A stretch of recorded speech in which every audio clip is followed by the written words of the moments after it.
Today, we're going to talk about what is phenomenology. I don't know if you have heard this word, but it is a method of research in philosophy. So, our deepest life experiences are very subjective. Spirituality gives us several answers on so many issues. We get to know our experiences are subjective depending on asking this question of how does something make me feel. So if you think about love, awareness, peace, all are subjective. What I feel as love may not be what you feel as love. What you feel as awareness may not be what I feel as awareness.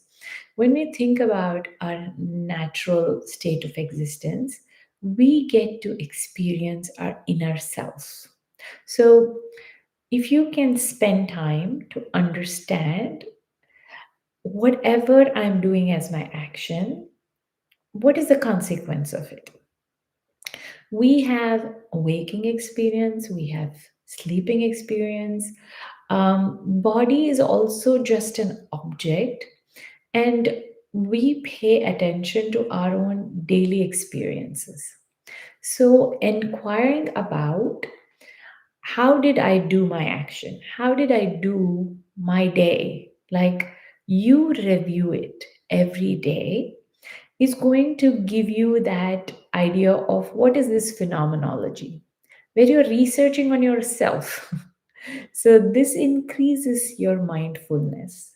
This increases where you're going because we live our life very unconsciously.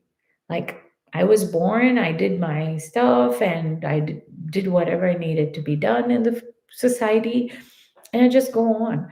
But at some point, you'll have to stop and ask, who is this person who is acting on day-to-day basis? You're not thinking about whom am I surrounded by? Is that person talking to me rudely? None of it. It's more or less you are focusing on yourself.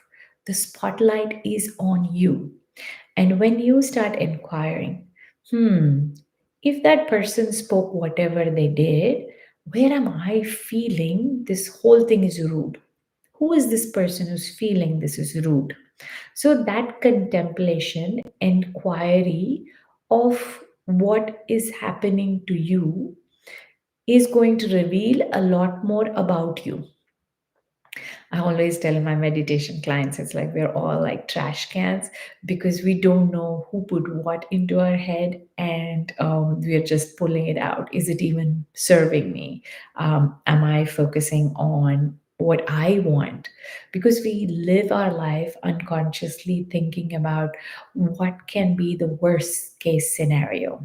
So it's almost like we are building this cautious thing so nothing goes bad, but in actual, you're manifesting those things. That's what I meant by saying use excitement as an energy rather than fear in one of the shorts I made, I think just 2 days back.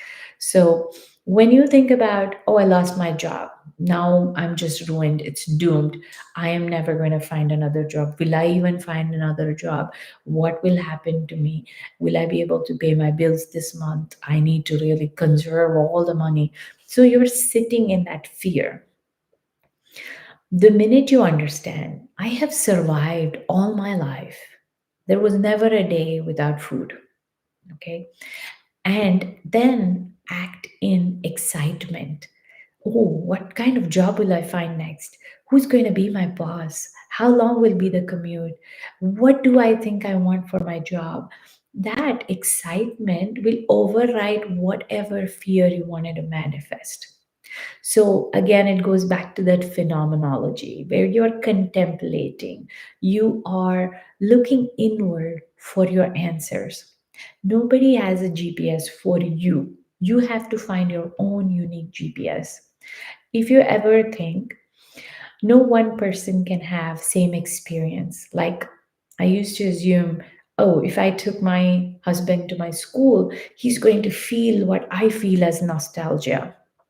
But come to understanding, He grew up somewhere else. His experiences are something very different from my experiences. There's no correlation at all.